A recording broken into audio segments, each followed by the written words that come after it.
Let's fire up Hot Topics with Whoopi, Abby Huntsman, Joy Behar, Sunny Hostin, Meghan McCain, and Anna Navarro.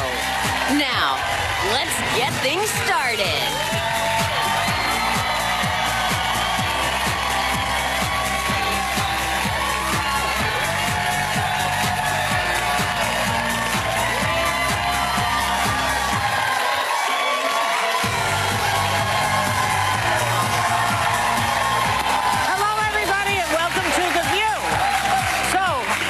Is still out, getting better and better, and we'll be back at the table soon. Yes, she's getting better. R. Kelly just did an explosive interview with Gayle King to defend himself against a slew of sexual abuse allegations, including some with underage women, and accusations he held women against their will. Watch this. I think the point you're making is, and correct me if I'm wrong, that you have never held anybody against their will. I don't need to. Why would I? Well, how stupid would never it be held for anybody. R. Kelly, with all I've been through in my way past, to hold somebody? Is this camera on me? Yes. That's stupid. Use your common sense. Robert. I didn't do this stuff. This is not me. I'm fighting for my life. Y'all killing me with this. So, where's Oprah when you need her? In this interview, is this interview going to change anybody's minds, or do you think he did harm to himself with this interview? I think it hurt him. But first of all, kudos to Gayle King. You mentioned Oprah, but what a good job she did, staying so composed. He was so angry. He's a great journalist. You're saying he was like kind of a bully in that, and she did not change her demeanor. And then a victim, if you notice. First he's a bully, then he's crying. He's very big. You know what I noticed? And every time he goes like this, there's, you know, he's punching. You can just imagine what a punch from that man would feel like. Ooh, you know what got me, though, is what I found with people that lie, they oftentimes punt the blame on anything but themselves. So any question, and Gayle asked him a lot of great ones, it was either the parents' fault, it was the fact that other men have far more women than he does. I mean, the list went on and on and on. It was never him taking the blame for anything, or the fact that he did anything wrong in this. Well, all I kept on thinking was, where is his lawyer? And how could his lawyer allow him to do this? I mean, it was just so shocking. You know, lawyers typically in a courtroom never let a defendant testify, you know, because you have the right not to testify against yourself, and that old adage that anything you say can and will be held against you in a court of law, that really is true. I mean, people remember that when Bill Cosby took the deposition, it was held against him in a court of law, and he's now in prison. Does everybody remember the Jerry Sandusky case when Bob Costas gave that interview, and Jerry Sandusky was asked, do you like underage boys? And he was like, I like to be around young people. I mean, that showed up at his trial, and that's all I kept on thinking. It's like, if women get up there, and he has 10 counts of sex abuse against him, if women get up there and testify that he was controlling, that he was angry, that he was aggressive, the prosecutors are going to just put that tape in as Exhibit A. That's what was shocking. Either he went rogue against an attorney's advice, or his attorney should be disbarred. Well, remember, Sonny, that he's been to trial before. Remember that he's had allegations like this before in 2008, and he was able to charm his way and spin his way. He said and get the sympathy on his side before and beat the case. Yeah. So, you know, I think he's doing this interview because he thinks he can do that again. But this is a very different time. Yeah. It's well, this is the Me Too era, and I think that matters and means something. Yes. There's been a real sea change. First of all, like you said, I mean, he married 15-year-old Aaliyah. Remember the 2008 interview with Teray when Teray asked him, are you into teenage girls? And he said, when you say teenage, how old are we talking? This is 2008. Yeah. Obviously, my opinion on him was changed as well during the documentary. But again, we know who R. Kelly is. Much like Michael Jackson yesterday, ever since Aaliyah and Teray, I thought he was also a pervert in a lot of different ways. And, you know, the alleged tape that went around, that was happening when I was growing up. And alleged pervert. And also, you know, you remember the Chappelle Show joke about it. Like, there were a lot of things about his sexual perversions that were in pop culture. It's just now in the Me Too era, we're looking at it through a different lens. Yeah.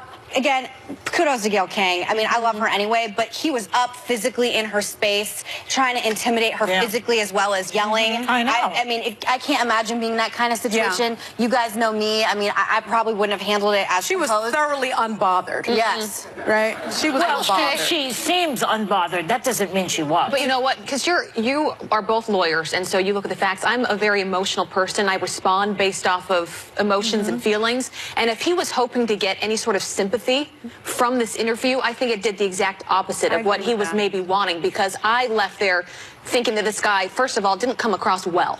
Something is clearly going on, and also very angry, very angry. But it's the same people that are bringing girls around him, teenage girls, and hiding up for all his crap for so long are the same people that are allowing him to do this interview.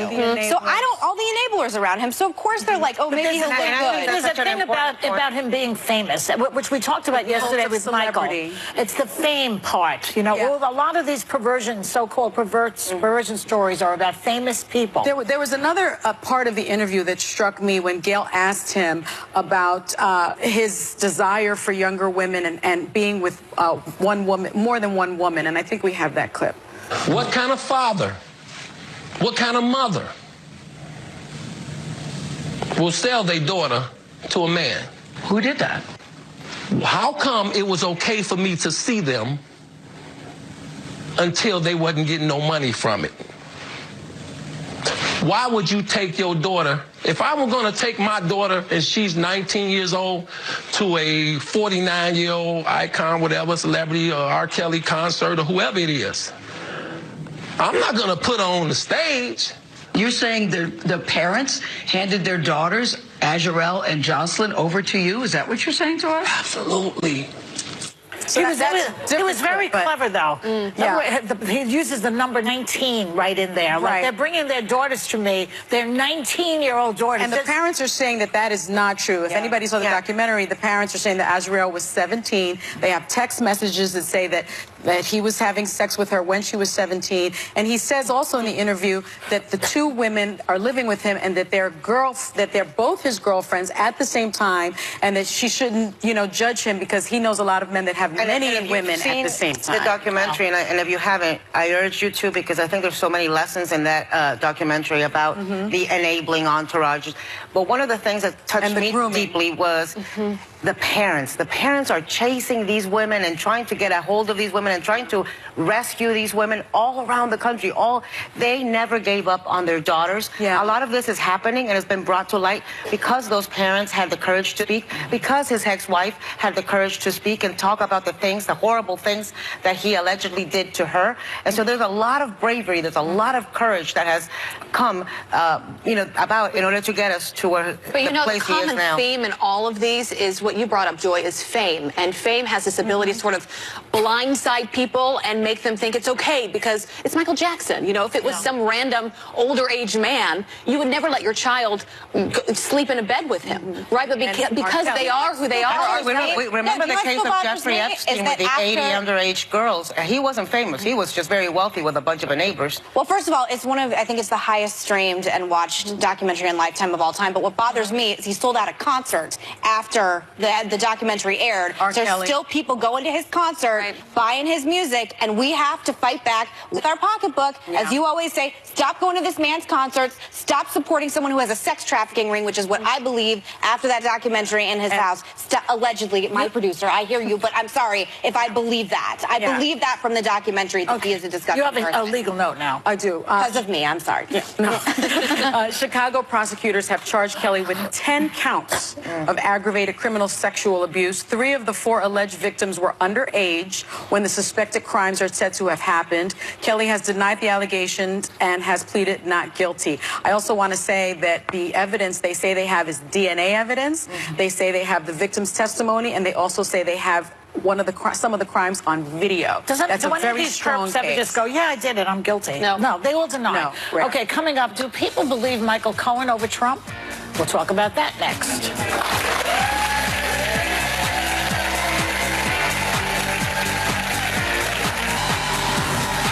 Still ahead, Time's Up co-founder Amber Tamblyn and Ricky Lake on being exposed as the Masked Singer. Welcome back. former fixer, Michael Cohen, who we saw on TV last week, is back testifying before Congress again today. And a new Quinnipiac poll, which is a very respected poll, found that more voters believe Cohen than Trump. So you have 50% believe Cohen, 35% believe Trump, and 15% what? Are in a vegetative state? Where are those? Where is that 15%? But I mean, they're all last name Trump. Yeah.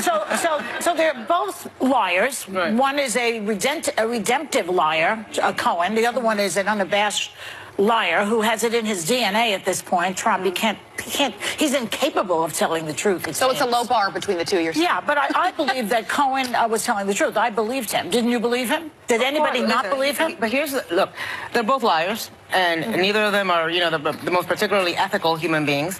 But Cohen has already been caught lying. Yeah. In fact, he's going to jail for lying. So if he lies more, he's got something to pay for. He's got something to lose from lying at this point. Whereas Trump does not. Right? Yeah. Trump has gotten away with lying since he was born. Yes. The man has lied over 5,000 times as president. He lied about bone spurs. He lied about his records. He lies about his net worth. He cheats at golf. The man is physically incapable of telling the truth. He lies to his wife. I mean, I liked it how the Republicans were saying, you're a liar to Michael Cohen. He was lying for the liar. Yeah. So didn't they ever put those two things together? He lied about a lot more than he worked for many other people than just Trump. And some of the things he was charged for weren't even Trump-related. Another part of this poll that I found interesting, though, was among the same people that they talked to that believe Cohen over Trump, nearly 60% don't think that they believe the president should not be impeached. Yeah. Which I found to be an interesting dynamic. A lot of Democrats agree with that. But I think it's something that Democrats should look to. We talked about this yesterday. If their focus is to get him impeached, I think there are a lot of Americans, not even those that support Trump, that will see through that. If they have a specific target they want to focus on and they think that he really did something illegal, then zone in on that. But if your main goal as a House Democrat is to get him impeached, I really don't think that's a winning strategy. And that poll highlights that more than anything. A lot of Democrats agree with you. Nancy Pelosi agrees with that. Well, I certainly think that Michael Cohen must have been telling the truth, because if he testifies under oath and perjures himself, then every time he lies, he could get another 5 years in prison. Right. And you can test the lie because it's under oath, and you can just test what he's saying under oath against things he said before under oath. So I'm actually surprised that more than 64% don't believe him, because it wouldn't make sense for him to lie. It actually doesn't make sense to me that Trump keeps on lying. 35% believe that Trump 50% believe Cohen.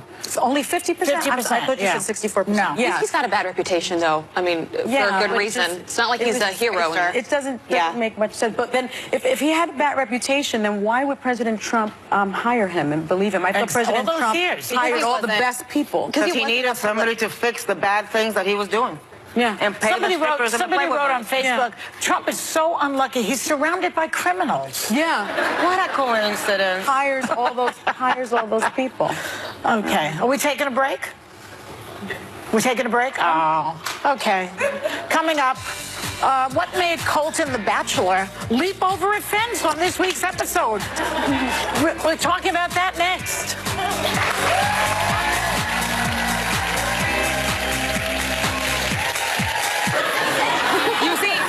He precisely proved the point of what we've been saying about Trump's wall. What? People are going to jump over it. Exactly.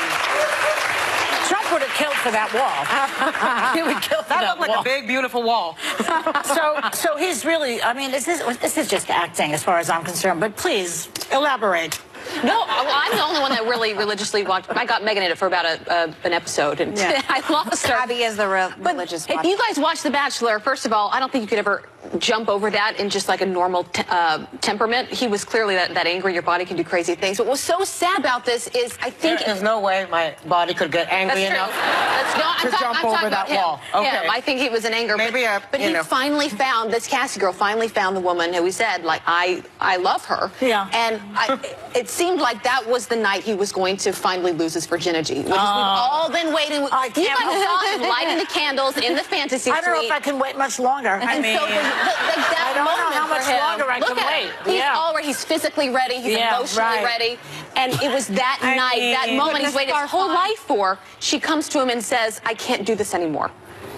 How old is he? What can't she 26, do? What can't she do? She says she has And a doubts. football player. About what? And her dad came there in Portugal. Her dad came to visit her and said, your parents, your mom, we never had any doubts in our relationship. If you have any doubts at all, just think this through. She's on a television show. Of course she's going to have doubts. I know, but there were some real emotions. It's been an emotional week. So many things on television. But that was also one of them. Love can make you do crazy things, okay? Yeah. I'll admit, I have broken Manny's phones and put them on and threw them on a highway. I have, Manny has taken our Christmas tree and thrown it out of the door.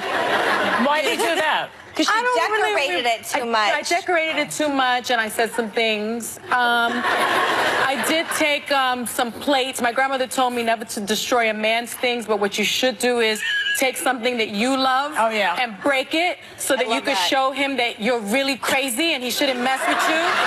So then you break your own stuff. You break your own stuff. That'll keep him around, Sonny. So I've done that. You've been with him 20 years. Let me show you how crazy I really am. Yeah. Why you'd want to stay with me. I'm gonna break my own stuff, and then I've done that.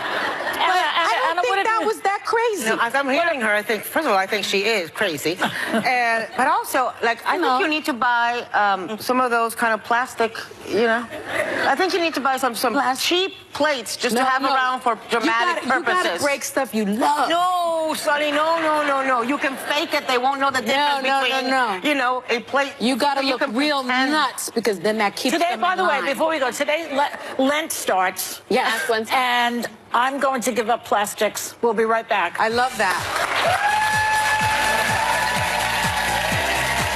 Why does Time's Up co-founder Amber Tamblyn say sexism on the 2016 campaign trail didn't start with Donald Trump? It started with Bernie Sanders. She's live on The View next. Tamblyn and I are pretty much on totally different planets when it comes to almost every political issue, but I am proud to call her a good friend of mine, and I love the bravery and unflinching honesty she brings to her new book, Era of Ignition. Please welcome Amber Tamblyn.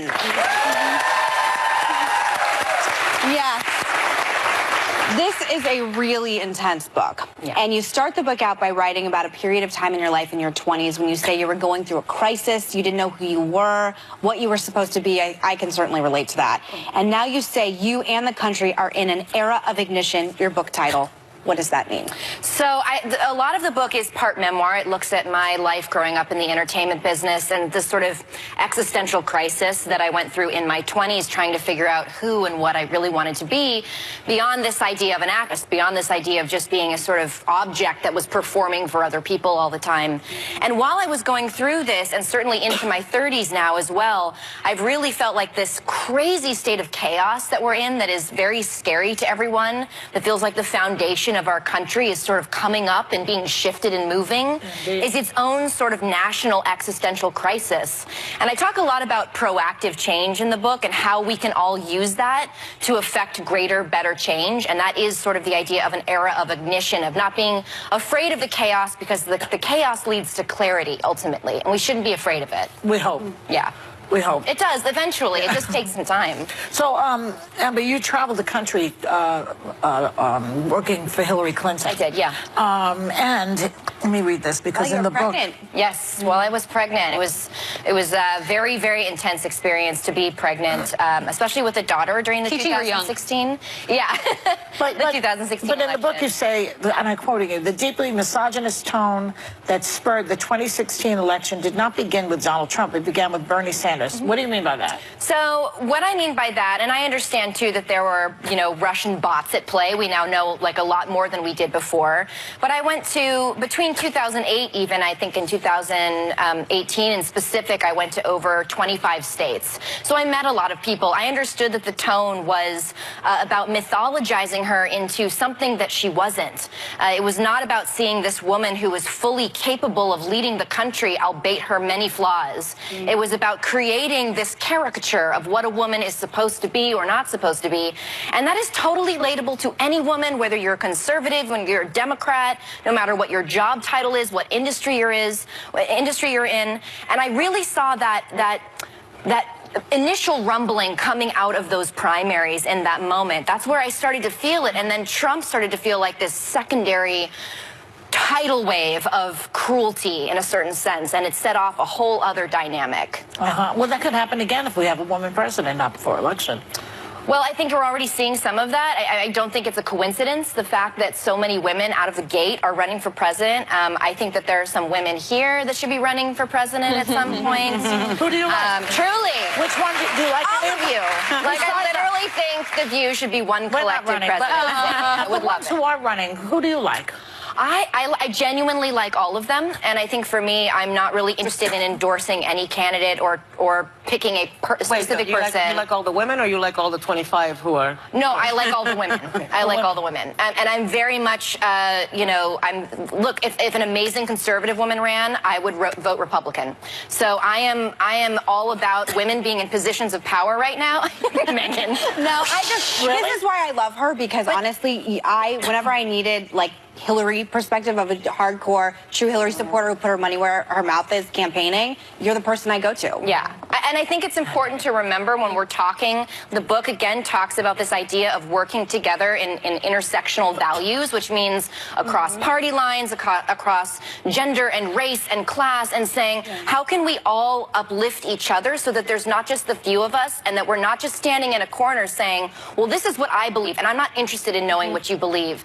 And so much of the power is going to come when we are all working together as hard as we can to change things and meeting each other where we can, because it's our differences that makes each of us unique. And so much of that is listening to each other. Yes. And I bring that up because you're one of the founding members of Time's Up. And you were really one of the first women to publicly share your stories of sexual assault and harassment at a time when you had to go up against many people that didn't believe you. So much has changed just in that short period of time. We talk about these stories all the time, but it still seems difficult for survivors to often be believed. Why is that? So a bigger connection to that too, I think, even outside of the realm of survivors. I mean, those clips you were just showing of the R. Kelly interview, that should show you enough why survivors might be intimidated to speak out. It's so upsetting.